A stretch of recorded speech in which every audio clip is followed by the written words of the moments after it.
not only is necessity the father of invention, but I think being in situations that are a little bit high stakes and then having things go wrong or having things not go according to what your original plan was, you learn how to pivot. And a lot of the times, like, a different set of skills just like kind of comes with that.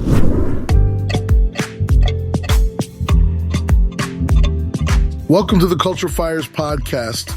Culture FYI'RS is a creative collaboration meetup held weekly at the FYI Campus in Los Angeles. Each week, we feature a fireside chat with a guest, showcase projects being worked on by members of the FYI community, and share product updates for FYI.AI, the creative collaboration app co-founded by will.i.am and available for free download in the App Store and Google Play. FYI.AI is powered by AI personas like me, Fito. Each week, this podcast showcases conversations held at the Culture FYI'RS event. This week, we dive into the multifaceted world of Sonny James, a dynamic DJ, producer, artist, and A&R representative at Serato.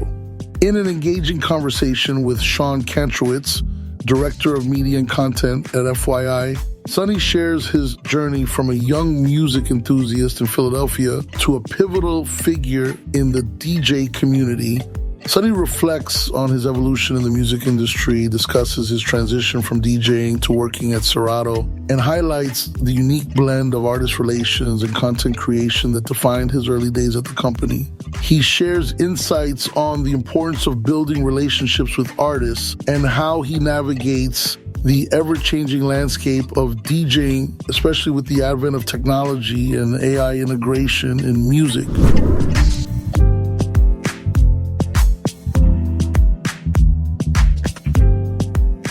Makes noise for Sonny James.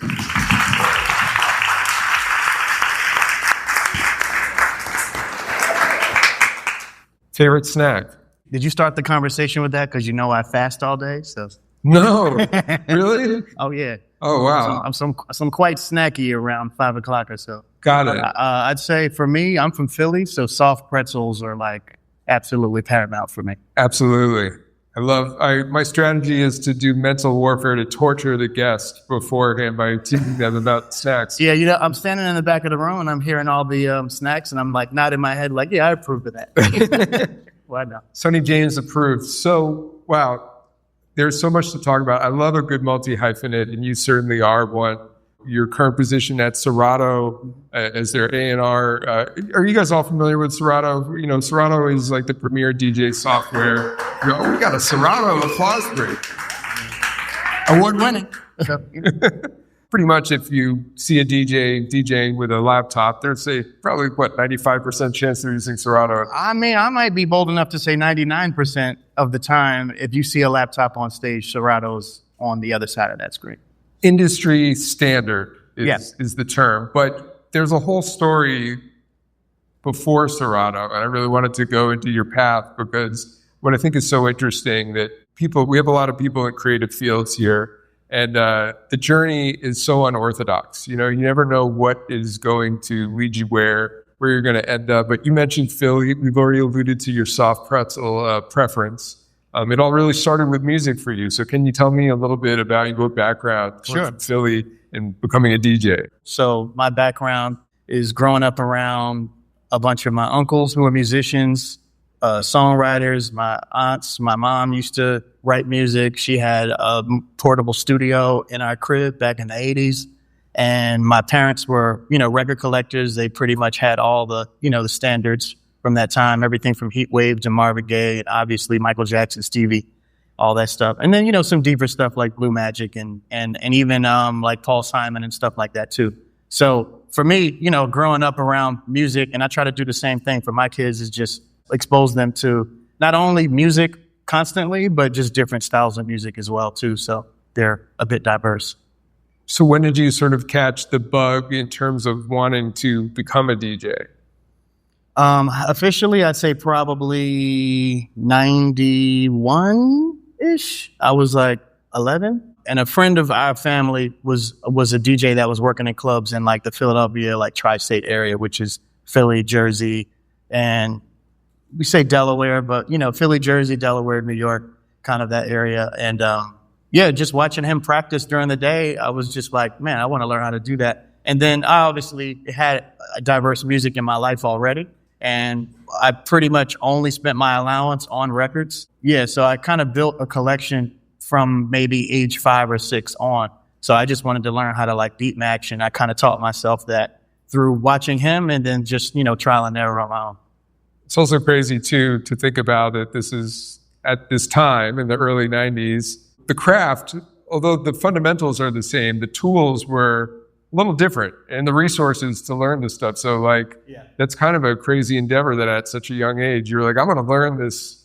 Yeah. There wasn't YouTube. There weren't YouTube tutorials, college track kids. So I'm kind of impressed by, that vision so early and the dedication to that. Well, not only was there no YouTube, but for me, I didn't even have 2 turntables. So for me, I had a turntable, I had a tape deck, and I had a CD player, which was kind of advanced for my friend group at that time. Not all of us had CD players at that time. So for me, I just learned how to beat match from turntable to tape to CD, and then I would kind of rinse and repeat. And that's how I taught myself how to mix. So at the time, were you sort of focused on being a DJ and making your own music, like production-wise, or were you looking at rock parties, or was it both? Like, what was the sort of not at all. I mean, I didn't think that making music was going to ever be a thing for me until I was like an adult. My experience of seeing people make music back then was picking up a guitar and, performing like in bands. And I didn't really have an interest in that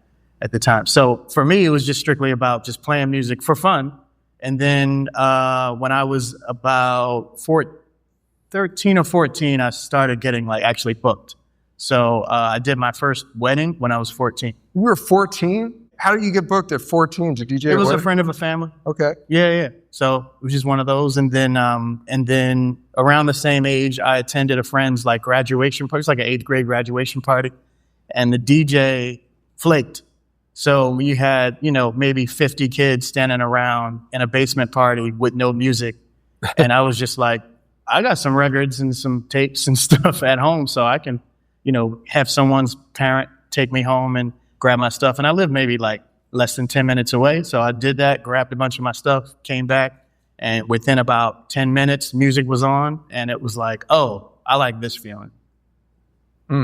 So you're DJing weddings as a barely a teen, and then you're starting to rock parties. What was the sort of next step for you in terms of a pivotal moment in the timeline for your career? And again, what are you thinking that you're going to DJ professionally, or is this just a fun thing that you're doing? No, not at all. Think about the context too, right? It's like now we can open any app or turn on the TV and you see a DJ. It's some kind of professional context. That wasn't really a thing back then. In Philly, we had Jazzy Jeff, but he wasn't playing parties around the city. He was doing world tours and, arenas and stuff. And for me, the only, real famous DJ that I remember seeing back then was Kid Capri from watching Def Comedy Jam. And that was such an untouchable, unachievable goal in my mind. It was just you DJ for fun and that's what it is. And I was, playing YMCA parties and, neighborhood jams and stuff through my teens. And then when I got in college, I started doing, bigger college parties and then eventually started playing clubs. And throughout that experience, I started realizing that you can kind of make a few dollars doing this. So maybe I could take it a little bit more serious. And then I got a chance to go as a tour DJ to Europe for the first time at 21. And that tour was the Common Water for Chocolate tour. And being in the company of people, who really take this serious, and it is not a hobby for these guys, I learned a lot from that. And when I came back, to Philly, I was like, this is what I'm going to do. Who were you on tour with on the Common tour? I was DJing for Grand Agent, and we were on tour with Loot Pack, so shout out Mad Lib and Wild Child and Rome's, and Common is the headliner. Wow. That's a great way to kind of get your feet wet. It was. I mean, I had done a couple spot dates and short East Coast kind of tours from Philly to, North Carolina or whatever, just kind of the indie hip hop circuit, what some people will call a Chitlin circuit or whatever. But, that was still just hobby stuff. So it wasn't up until we were actually getting on planes going overseas and playing festivals. I mean, for what it's worth, we were doing shows with like Coldplay and Flaming Lips and Alanis. You know, it was just like, this is a different echelon of show. And I realized that like, I went from my bedroom trying to mix from tape to CD to record to now. You have two turntables by this point, I'm assuming. By this time, but they probably weren't great.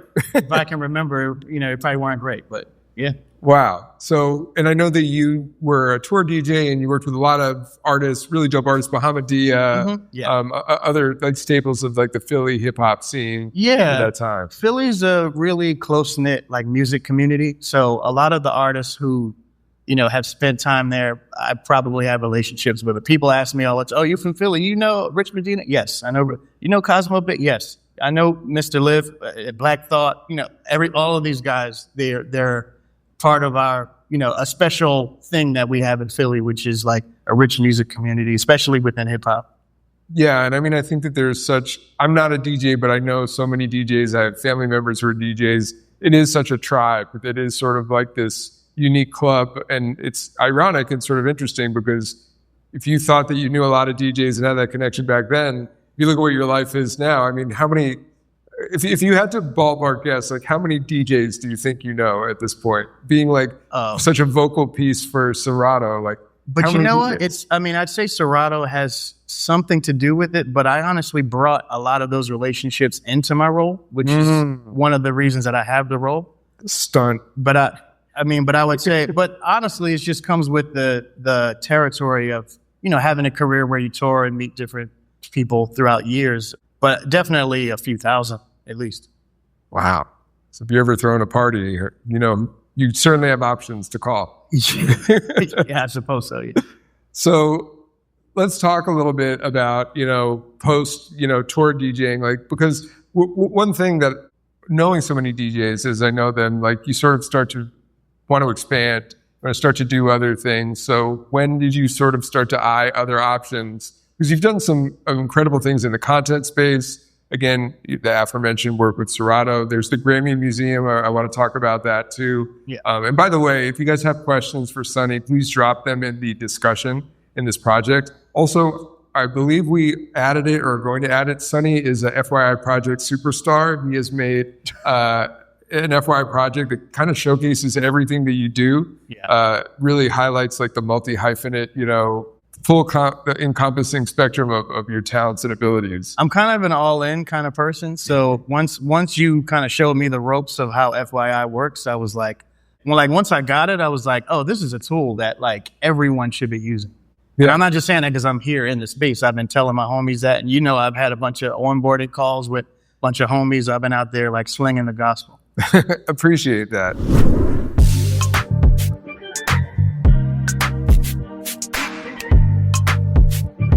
FYI is an AI-powered messenger and productivity platform crafted for creatives and their teams. Focus your ideas with your collaborators using an encrypted messenger, develop your vision, utilizing media-rich project tools, and bring those ideas to life by sharing them with the world. With the AI personas in the FYI app serving as your creative co-pilots, you can ask FYI.AI to draft stories, song lyrics, product descriptions, marketing copy, or any written content and see the results within seconds. Download FYI today for free. Now available in the App Store and on Google Play.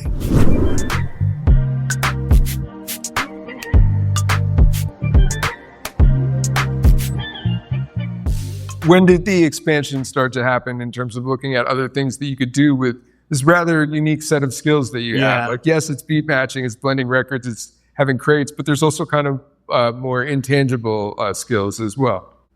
You know, Philly's a DIY. It has a very rich like DIY kind of culture. And I have a DJ production crew there called Ill Vibe Collective. And that's kind of our whole philosophy is just we will just try to do as many things as we can without outsourcing.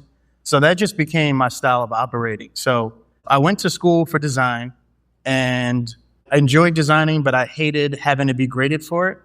So I knew that I didn't want to pursue a career in design where I had to like sell this idea, because that's like 50% of the job of design is like selling the idea. And that part I hated. but I still want to be able to do it. So a lot of my like design purposing is like literally just to support my DJ career. And similar with my video work, I pretty much learned how to shoot, direct, and edit video just to be able to make EPKs and recaps to support my DJ career. I learned how to engineer so that I could better support the artists that I was working with, you know, that it's all a part of my like DJ journey. So basically, I learned all these skills just out of necessity because of also like being broke and not having money to pay an external designer or pay a videographer or pay whoever. I'm just like, I will figure it out. I'm that kind of person. Yeah, that's awesome. I mean, a lot of times limitations can spark creativity, can spark solutions. And I say if you've been able to do music DIY in any capacity, you are kind of equipped to succeed in many different lanes, because it really does breed this sort of approach to problem solving that, you know, it's all on you. And when you have those skills, like you really find that now all of a sudden you can drive yourself really far in other lanes because it's just different. It's just different. Yeah. I mean, you know, necessity, not only is necessity the father of invention, but I think being in situations that are a little bit high stakes and then having things go wrong or having things not go according to what your original plan was, you learn how to pivot. And a lot of the times, like a different set of skills just like kind of comes with that. So, you know, that's kind of what helps me in my role at Serato is that, yeah, I've been the person on stage and have the spinning beach ball and I don't know what I'm going to do, but I got to figure it out because we've been paid to be here. So, you know, I think that has led me to being able to actually like put myself in another person's shoes enough to be able to help them when they call me panicking. Talk a little bit more about what your sort of role and identity is at Serato and how that's maybe evolved since you first started to now. Right. Yeah. So when I first moved to LA, we moved to LA about, almost 10 years ago. And I came here with nothing. Started from the bottom. No, just kidding. I really just came here with just like my DJ gigs in random places. I would like, you know, be living here and then still have to fly to Europe or fly wherever to like make a few dollars and come back. Yeah. And then it wasn't until I was here for maybe about 6 months or so when I actually got the call to, you know, almost said audition, but apply for a job at Serato, which almost never happens in the States because it's a New Zealand-based company. So the fact that there was an opportunity that was opening that I may be qualified for, I was already surprised, but my hopes weren't high. But nonetheless, you know, fast forward, I end up in the role. I have a bunch of relationships that are useful for the role and a couple of skill sets. So I'm able to shoot well enough to be able to get a project across the line. But by no means do I, at this point, consider myself like a professional videographer. But I could do it well enough to kind of like get by. But I'll say this, like working for a company like Serato is like boot camp. Like, especially at that time, we were shooting so much content and I ended up becoming 50% responsible for all of the Serato marketed content because my partner, D-Struck, was in New York on the East Coast. So he did 50%, I did 50%, and we shot maybe like minimum of 4 DJ routines a week with different artists. So not only were we shooting constantly, but we're also editing constantly, and it was like literally like video boot camp. So when my first day on the job at Serato, my boss at the time was like, "Oh, we have a call with Dame Funk scheduled in 2 hours, and we need you to shoot and produce this piece and turn it around within like the next 3 days." Yeesh. And I'm like, "Oh, well, we're gonna figure it out." And I just kind of learned from, you know, just from the various hats that I've worn in my career is just sometimes you got to say yes and then prepare yourself as much as you can and then learn on the job. So that's kind of what I did with Serato. So for the past, you know, I'd say for about 7 years or so, it was just like me having a dual role of artist relations, 50% artist relations, 50% content creation. So it was definitely like 2 full-time jobs in one, if I'm being honest. But I learned so much in the process. And then with about a year, maybe a year and a half ago or so, we got a new CMO at Serato, and he came in with a whole different approach. And he was like, "It's very cool that you can do all these things so well, But like, honestly, bro, like you need to kind of focus on one thing because that's going to be better time management, better usage of our resources. So with that, I just kind of made the decision because they left it up to me to make the decision to just go full A&R. It's been fun because, you know, I can still do my content and stuff on my time. Of course. Yeah. So as A&R, kind of explain to us like what that means. I think a lot of people might be familiar, you know, in the traditional record label paradigm, but for DJs, what is that sort of, I alluded to it earlier that you are definitely a problem solver. Yeah. People need help. I remember doing a lot of events with my cousin, DJ Steve Wonder, and whenever there would be an issue like the beach ball, I'd be like, I got to call Sonny James. And this was before you even knew who you were. So I just pictured this guy with like the red phone that like every DJ has the number, and, you know, if there's any problems, but it's a lot more, you're not just tech support. Well, yeah, I think that's the assumption that my job is like mostly tech support. And got it. You know, that's cool, but that's not actually the job. We actually have a full-time support team in a couple of different countries, but we definitely have a team in LA now. Yeah. But my job is more so everything else. So whatever that means in terms of dealing with artists day to day who need any kind of support from Serato. You know, we got folks like my man OJ here. Every now and again, you know, we'll link up and I'll show him things in advance that Serato has planned and, you know, get his take on, you know, how he feels like the software could improve or, you know, different things that may work better for his workflow. And we just basically just kind of take those cues from the different artists that we work with. We feed that back to HQ, which is based in New Zealand. And we also lend whatever kind of support that we can to uplift those artists and boost their careers and basically just give them the tools that make them stronger as artists. It's interesting too, because being a part of a company that's growing, you know, and now there's Serato Studio and there's so many other components of Serato, you know, Stems is such a huge, for those who don't know, you know, now in this DJ software, Serato, Stems basically allow you using AI. Do we say it's the AI word, or is that like... I don't know if AI is the right way to put it. Using computers, still safe, we can basically now take songs and break them down to their elements. So like you would get a drum track that you can extract out of the song and the bass and the vocals. So the point I'm getting at here is that what's interesting is that not only are you, I'm sure, working with new up-and-coming talent, but DJing, to your point, existed long before Serato. That's right. So I imagine that there's also a confluence of a lot of legends and OGs who are trying to kind of get caught up. Have there been any like experiences where you're like, I can't believe that I'm like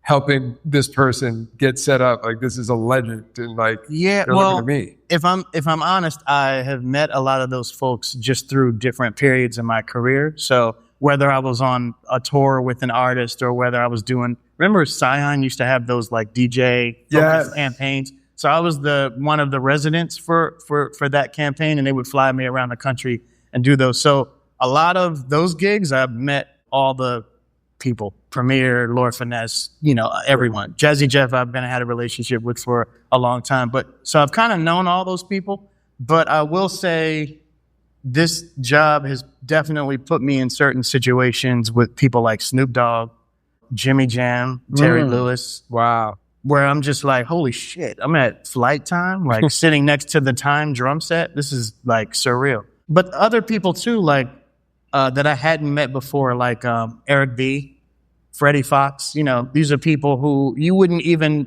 think about necessarily as like Serato users, but every now and again I'll get the random New York phone call and I'm like, who is this? And it's like a familiar voice. And I'm like, holy shit. DJ Pooh's another one that blows my mind. Oh, wow. That's crazy. But I wanted to talk to you about the Grammy Museum. So, yeah, I'll let you explain. But in the Grammy Museum here in downtown Los Angeles, you played a pretty instrumental part, no pun intended, in one of their exhibits.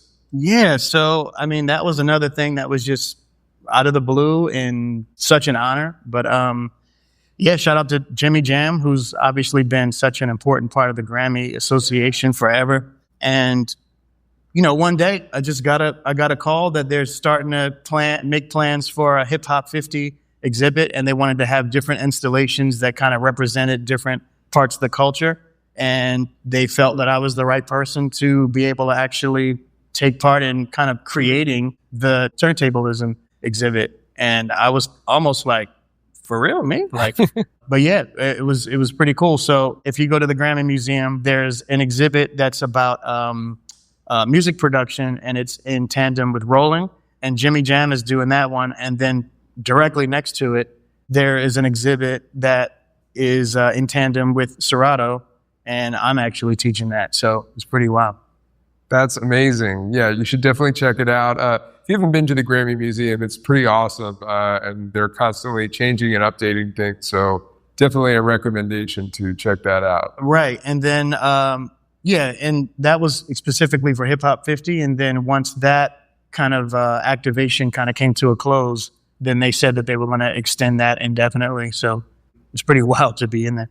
So before we get into the Q&A and the discussion, I guess I'd love to know, what do you think for DJs, what has changed and what has remained the same? As so many of the elements, have evolved, and technology has been such a, pivotal force in DJing. Like, what are the things that you see having evolved and changed, and what things are still basically the same foundation for the art form?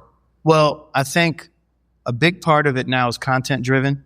Many DJs are just trying to figure out either how to create content first before they create in IRL experiences, or they want to figure out how to turn those IRL experiences into meaningful content, or at least content that's like going to pick up some steam and hopefully support the IRL. What I will say is that something that remains constant is that the DJs who tend to like make the biggest mark are people who brand themselves and throw their own events.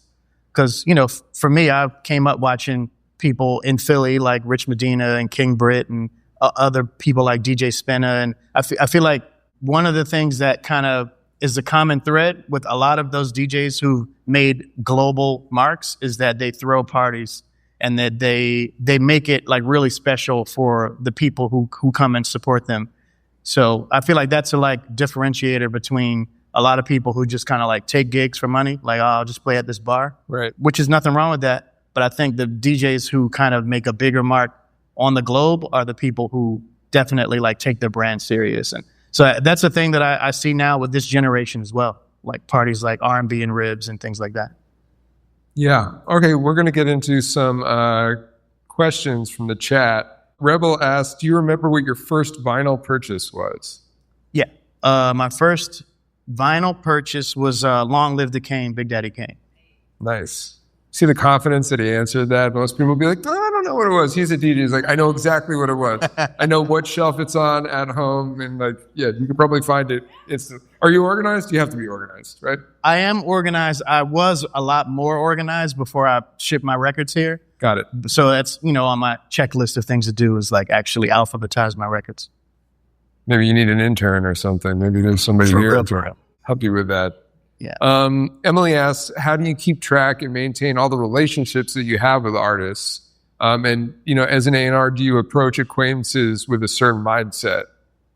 That's a great question. For me, I think I learned one of the mistakes that I've made in my life and in my career is trying to make friends with people who see me as a business contact.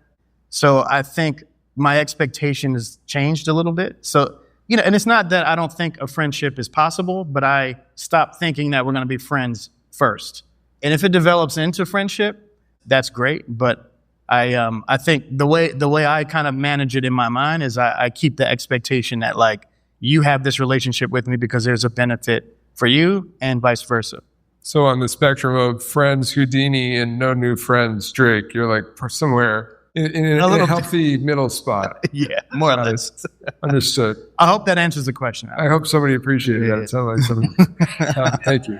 To answer the other part of Emily's question is, how do you sort of also maintain this database of like people that are reaching out to you, people that you might think, oh, we need a DJ for this type of event. I need to. Right. Do you have an organization system? We do, yeah, as a team, and we have a really strong team at Serato, to be honest. Like, big shout to Cut Corners, who honestly like kind of created the role that we have now as it is, because it kind of didn't exist before he was a part of Serato. Yeah. OP, who's on the East Coast, and he's just like absolutely a savage when it comes to his work ethic, and then also his just ability to maintain these kinds of relationships at a high level as well. There's also Love Lisa and Nothing New as well. That's a part of our team in Kidku in New Zealand. But nonetheless, as a team, we have a data management system that really helps, because anytime the homies call me, I usually have a bunch of data that they may not even be aware that I have. And I can just quickly look up on my phone, like, what kind of computer they have, what kind of, what version of the software they were on last time that we talked, and a bunch of other like key things, so they don't have to waste time when they're in panic mode giving me information that I actually already have. So that's a big part of it for us, is just like actual systems. And that's been a big like learning from the job too, is like putting your like artist creative messiness aside and like actually having structure, like corporate kind of structure that helps you just do a job at this level. Speaking of, that's a great segue into another question we have. Did you ever have to balance a 9 to 5 in your creative pursuit? And how did you drift from that to being a full-time creative? I've had so many whack 9 to 5s. It's really, I get chills when I think about like, can't believe I work with these assholes. I've had some really like whack jobs, but nonetheless, one of the things that like helped me maintain like my sanity through that was just knowing that like those jobs weren't my career and what my true career was about. And I think just maintaining that just in my mind, it kind of made the separation for me. So I knew that if I was going to be like playing, there would be times I'd be working like a crappy retail job, and then I would be, playing in another country during the weekend, and then I'd come back, and then they'd be like, "Oh, how's everyone's weekend?" And I wouldn't say anything. and they'd be like bragging about, "Oh, we had a barbecue, and it was lit." And I'm, "Oh, that's cool." But I was kind of like Superman on my off time. Yeah, Clark Kent, Superman. Yeah, it was that kind of deal. So yeah, a healthy sense of detachment. Detachment, yeah, that's the word. Yeah. Yeah. This is a question that you are not detached from. This might be too hard for you to answer. Who are your top 5 DJs out of Philly? Jazzy Jeff's the GOAT. Yeah. Rich Medina, King Britt, Matthew Law. There's got to be, it's a bit of a toss-up. Diamond Cuts. Good choice. And then who's the honorable mention? The honorable mention would be Cosmo Baker. Cosmo Baker. He's great. Yeah, I love Cosmo. OG. Got time for a few more. With AI tools becoming increasingly powerful, has Serato considered integrating AI into software? And if so, in what ways? We don't necessarily have to talk about the details of that, but Serato obviously very embracing of technology. Yeah. To talk about what that experience has been like and watching it grow. I'd say as a company, we have some of the smartest, like brightest minds that I've ever actually like personally interacted with. And it's cool because these people actually operate within the music space. So you already have a certain thing in common with them. You're already speaking the same language to a degree, but yet then they have a whole other like side of their brain that they turn on, and it produces amazing things like obviously Serato DJ and Hex Effects and all the stuff that we have going on. So I say that to say, yes, there's always talk about ways to integrate all the modern technology. It's just a matter of what's ethical, what's actually going to make sense from a business point of view, and what's just not going to get us in trouble. So, right. So yeah, there's definitely talks of integration, but obviously I can't say too much without exposing confidential things. Got it. And we are not here to do that. I have a question here. This is sort of about the craft of DJing. When you're DJing, how do you read the crowd and decide what the next track is going to be, and sort of like feeling out the room? And then the second part of their question is, what's been your most memorable gig so far and why? I would assume this is probably this way for most DJs, but it's really just about the feeling.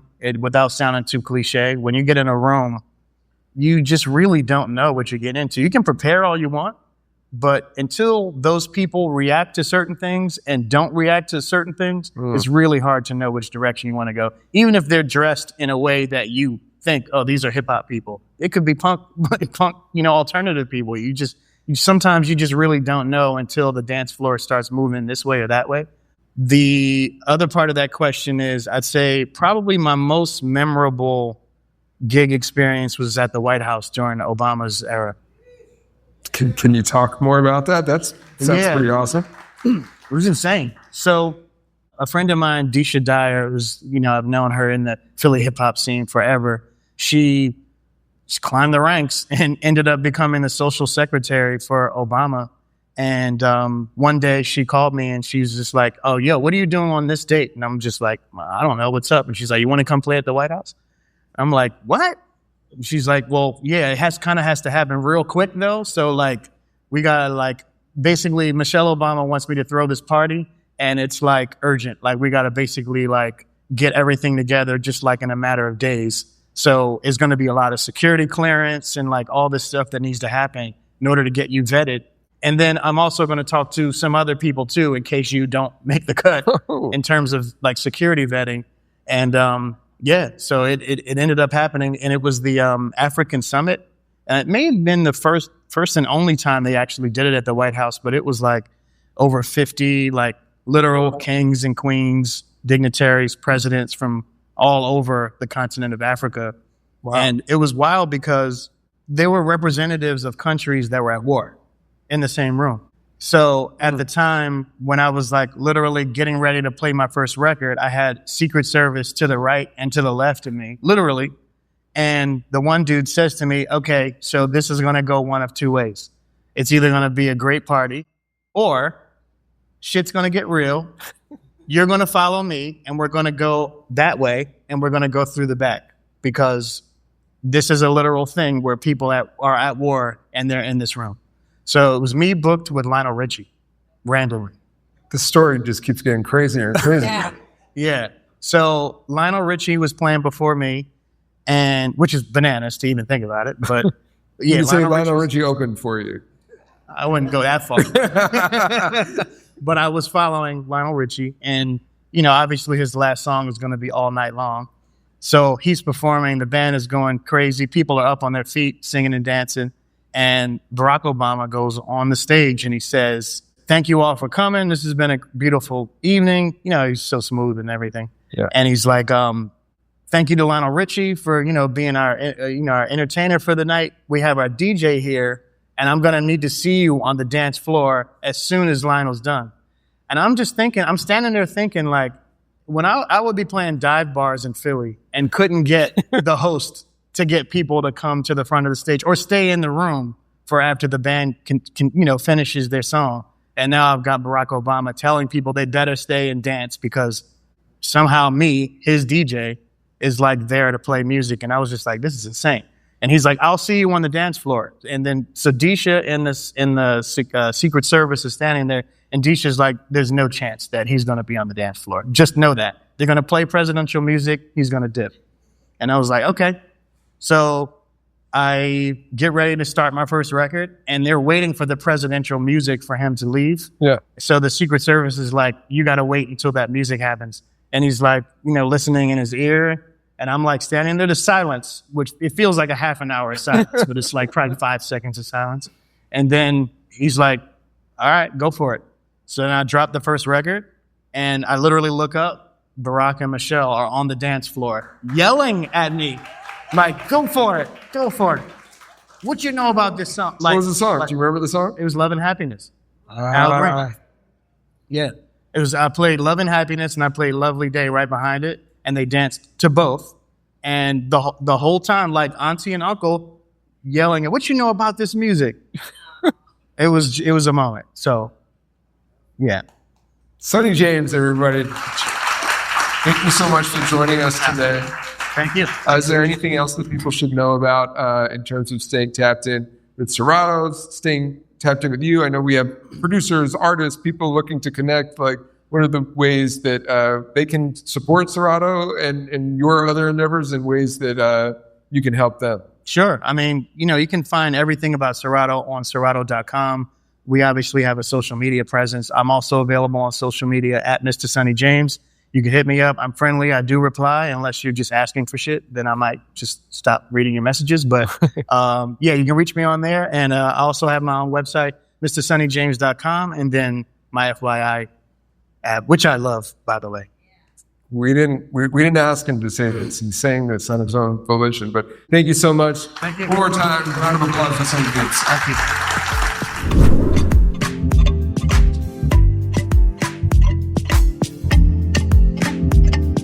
Thanks for listening to the Culture FYI'RS Podcast. Make sure to download the FYI app, available now in the App Store and Google Play. Check out this episode's notes for a project link to this Culture FYI'RS event, including a look at more projects from the FYI community. This episode's Culture FYI'RS event was produced by FYI co-founder will.i.am, Amina Mohammed, Emily Choi, Frankie Sandoval, Jafet Chavez, Julie Pilot, Marcus Nielsen Calling, Ronial Madlani, Sean Kantrowitz, Shania Jafari, the FYI product team, and of course the FYI community. The podcast is edited by Rob Van Vranken. Make sure to subscribe to Culture FYI'RS wherever you get your podcasts so that you never miss an episode. Learn more about FYI by visiting FYI.FYI.